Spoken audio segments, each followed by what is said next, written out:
तो हेलो,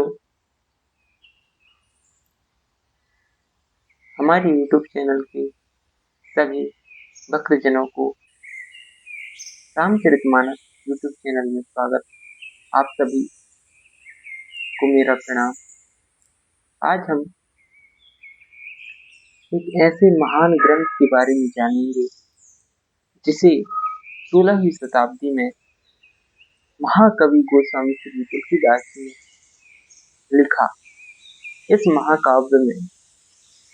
महाकाव्य में गोस्वामी श्री तुलसीदास जी ने श्री राम जी के जीवन एवं आदर्श जीवन व उनकी चरित्र का वर्णन किया है। एक कुशल राजा किस प्रकार होना चाहिए और एक प्रजा की सुरक्षा किस प्रकार से करनी चाहिए, यह गोस्वामी श्री तुलसीदास जी ने बड़े ही सुंदर भाव से प्रस्तुत करते हैं। और इस महान ग्रंथ की रचना गोस्वामी श्री तुलसीदास जी ने अयोध्या में विक्रम संवत्सर 1621 में, जिसे 1574 ईस्वी भी कहते हैं, इसी दिन रामनवमी चैत मास शुक्ल पक्ष और दिन मंगलवार था। इस दिन रामचरितमानस को लिखना प्रारंभ करते हैं और गोस्वामी तुलसीदास जी ने इस महाकाव्य में अवधी भाषा का प्रयोग किया है, जिसे गांव की भाषा भी कह सकते हैं। गोस्वामी गांव की भाषा में लिखे हैं, जिस कारण से यह अधिक से अधिक लोगों तक पहुंचा और लोकप्रिय हुआ। इस महाकाव्य को गोस्वामी श्री तुलसीदास जी ने 2 वर्ष 7 महीने 26 दिन का समय लिए और इसे पूर्ण किए। इस महाकाव्य में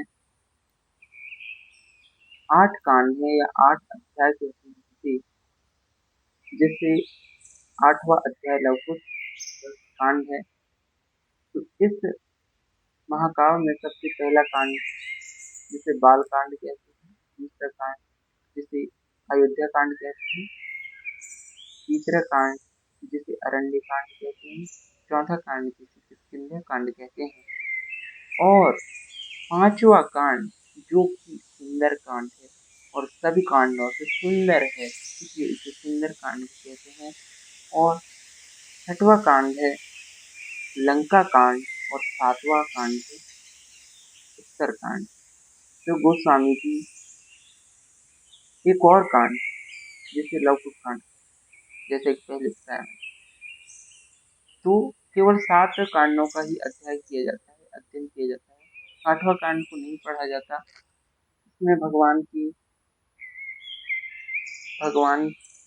जो दुखद लीलाएं हैं शामिल हैं, इसलिए इस अक्सर नहीं पढ़ा जाता। तो हम जानेंगे गोस्वामी से तुलसीदास जी ने इस अपने महाकाव्य में किस प्रकार से अपनी भाषा शैली का उपयोग किया है। इसमें गोस्वामी श्री तुलसीदास जी श्रृंगार रस, वीर रस, शांत रस, कौशल्य रस, रौद्र रस आदि सभी रसों का प्रयोग किया है।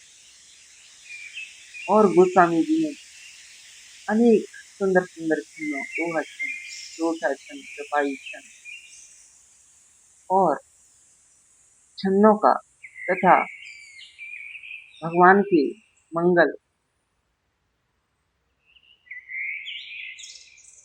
और मंगलाचरण के लिए श्लोकों का उपयोग किया है। गोस्वामी जी की भाषा गांव की भाषा है, सरल है और गंभीर भी है। यह रामचरितमानस हमें अपने जीवन को किस प्रकार से जीना चाहिए तथा अपने जीवन को किस प्रकार से एक अच्छा जीवन बनाना चाहिए और अपने परिवार समाज के साथ किस प्रकार से रहना चाहिए, सभी शिक्षाएं श्री रामचरितमानस में गोस्वामी जी ने श्री राम जी के चरित्र से देते हैं। श्री राम जी एक बड़े ही आदर्श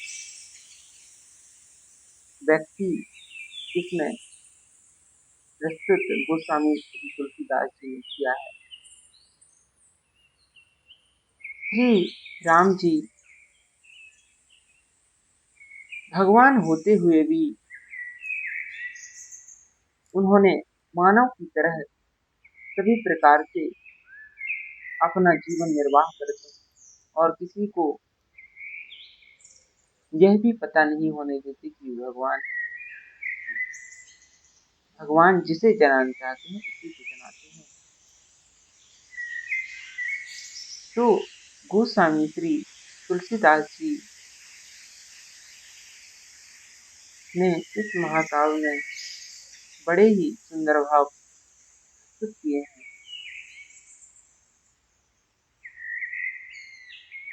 और भी अन्य महत्वपूर्ण इसमें शिक्षाएं भी हैं, तो इतना ही मैं इसके बारे में कहूँगा। जितना कहें उतना ही कम होता है किसी ग्रंथ महाकाव्य के गुणों को बखान करना। तो मैं अपने वाणिज्य में विश्राम दूंगा। तो आप सभी मेरे इस वीडियो को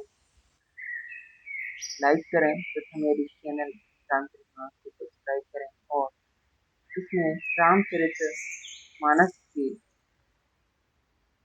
दोहा चौपाइयों का गायन किया जाएगा।